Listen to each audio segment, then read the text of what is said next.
We turn our attention today to the 24th chapter of the Gospel of Luke. Luke chapter 24, we'll begin reading at verse 36. Hear the word of the Lord.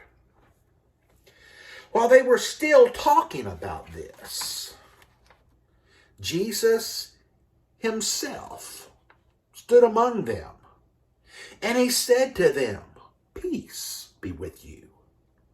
They were startled and frightened, thinking they saw a ghost.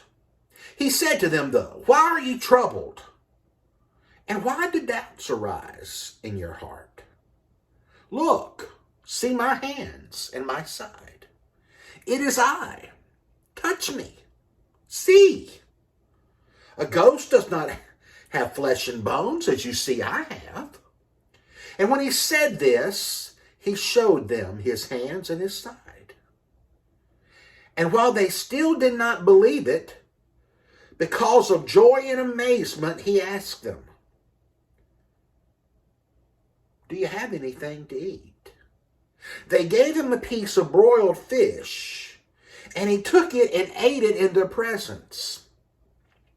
He said to them, "This is what I told you while I was still with you. Everything must be fulfilled that is written about me in the law of Moses, the prophets, and the Psalms." Then he opened their minds so they could understand the scriptures. He told them, "This is what I have written. The Christ will suffer and rise from the dead on the third day. And repentance and forgiveness of sins will be preached in his name to all nations, beginning at Jerusalem. You are witnesses of these things. I am going to send you what my Father has promised, but stay in the city until what has comes upon you, and you will be clothed with power from on high." This is the word of the Lord. Thanks be to God. Well, I'm not sure I would have admitted this, but she did. We'll call her Shirley. Shirley's mom always cooked the Thanksgiving meal, and she always made this huge feast from scratch. It was always delicious. But then came the day. Then came the day that Shirley was in charge of Thanksgiving for the very first time. She said it was like a rite of passage, so to speak. So the official declaration of the day she was a woman had come, but she had never really cooked a turkey before. But how hard could it be? So she's very nervous. Thanksgiving Day come. She overcooked the turkey. Okay, no big deal. It'll be a little bit dry, but we've got gravy. The gravy will take care of that. So about the time she's going to serve the gravy, she looks, and it's white, gooey. To be honest, it looked like Elmer's glue. Well, her kids began to eat the cranberries, and they spit them all out. She'd grabbed the wrong canister. She had cooked the cranberries with a pound of salt. It was a Thanksgiving to remember. But when she looks back, Shirley says this. She said, "I was in charge of the feast. It was the year that I officially felt that I'd grown up." I wonder if the disciples had those same feelings. The encounter that we read from Luke, and it's only found in Luke. And when you read Luke, one thing that comes very, very clear in his gospel, Luke loved to focus on Jesus eating. Luke has more dinners than any of the Gospels. The parables are just full of food. Luke loves food, and he loves to talk about it.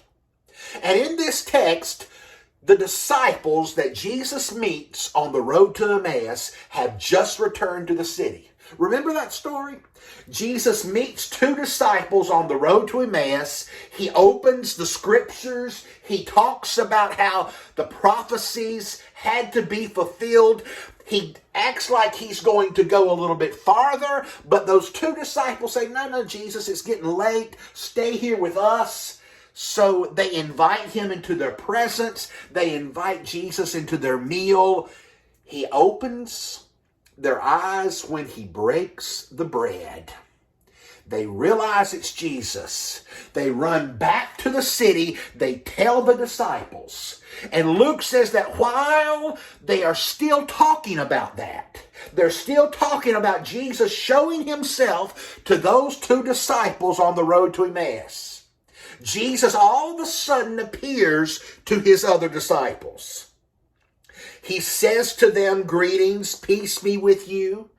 And it's almost like Jesus can see right through them, because he can. They were troubled. Their hearts were aching. They didn't know what to believe. And Jesus knew that. You know what? When you're facing a situation like that, Jesus knows what you're going through too. And he says to them, don't be afraid. I love that. The very thing they lacked, peace, is the very thing that Jesus offers them. So Jesus is there. He tells them not to be afraid. He begins to teach them that he is truly risen, just like he had promised. He tells them he loves them. He cares for them. He reassures them, just like he always had. And in the midst of this amazing, loving scene, Jesus asked them a remarkable question. Hey guys, do you have anything to eat? Now why? Why would Jesus ask a question like that in the middle of such a spiritually rich scene? I'll tell you why I think Jesus says that. I think Jesus is trying to teach his disciples, and you, and me, what Shirley learned those many years ago. Maybe this scene is a rite of passage. Maybe for the first disciples, and maybe even for us, Jesus is trying to teach us something. What do I mean? Well, in the Gospel of Luke, up to this point, Jesus was the one who was doing the feeding. Jesus was the one who was multiplying the loaves and the fish. Jesus was the one who was doing the nurturing. Up to this point in Luke, Jesus was the one doing the teaching. Jesus was the one doing the caring. Up to this point, Jesus did all the providing. Up to this point, the disciples were sitting back, relaxing, receiving. Jesus was setting the table. Jesus was providing the feast. And I wonder if it is not at this point that Jesus was standing before his disciples, and standing before me, and standing before you. And as he says, hey, do you have something to eat? I wonder if he's not really saying, hey, how are you going to set the table? How are you going to nurture? How are you going to get to work? Because up to then, the disciples had been on the receiving end of God's goodness. And they had been on that receiving end for so long. But now the resurrected Jesus is going to ascend. And it's going to be up to them. It's going to be up to them. And Jesus is saying to his disciples, hey, now it's time for you to grow up. It's your turn to cook the Thanksgiving feast. It's your turn to do all the work. And yes, folks, it's our turn. Yes, it's our job. Yes, God is going to richly bless us. God is going to always be there for us. We need to be grateful for that. But we also need to, in turn, do what Jesus did. We need to nurture as Jesus nurtured. We need to teach as Jesus taught. That's what he says while he waits for his meal to be ready. He asks them, do they have anything to eat? And I think that's while they are cooking it, Jesus says, repentance for the forgiveness of sins is to be preached to all nations. And did you get it? I tried to emphasize it when I read it. And Jesus says in this passage, you are to be witnesses of all these things. You are the witnesses. Jesus is saying, are you ready to grow up and get to work? Are you ready to do the things Jesus has done? You're witnesses. You need to get to work, Jesus is saying to these disciples. And he's saying it to you. How will you set the table in your ministry? You say, well, I'm not a preacher. I don't have a ministry. Friend, if you're a Christian, you have a ministry. And if you are a Christian, Jesus expects you to set the table because there are hungry people out there.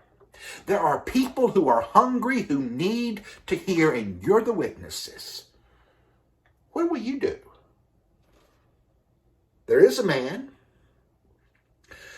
who is helping build a clean water system in Haiti so that adults and children there can have access to something that you and I take for granted, a glass of water.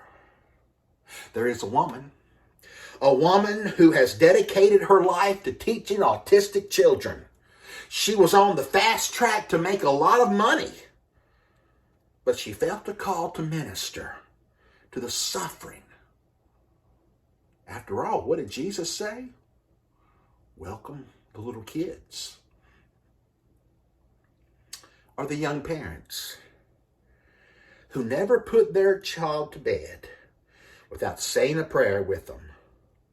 Why? Because that child was dedicated. And those parents stood up and made commitments in front of the church, and they want to live up to them. Or what about the college student who's taken a brave stand on her campus against the pervasive culture of alcohol and meaningless hookups? Or the family, the husband and the wife, who'd been together 41 years, but now she's sick, and he's taking care of her every day. Those people are setting the table. Those people are cooking the meal. Those people are doing what Jesus asked his disciples to do. What about you? What about you? Shirley says she always remembers that Thanksgiving because it was the day when she became the one who made the meal and set the table and provided the feast. Well, folks, the world's hungry. The world's very hungry. Your neighbors need to be nourished in so many ways. And Jesus has a question for you. And Jesus has a question for me. What do you have to eat? Will you share it? Will you dare?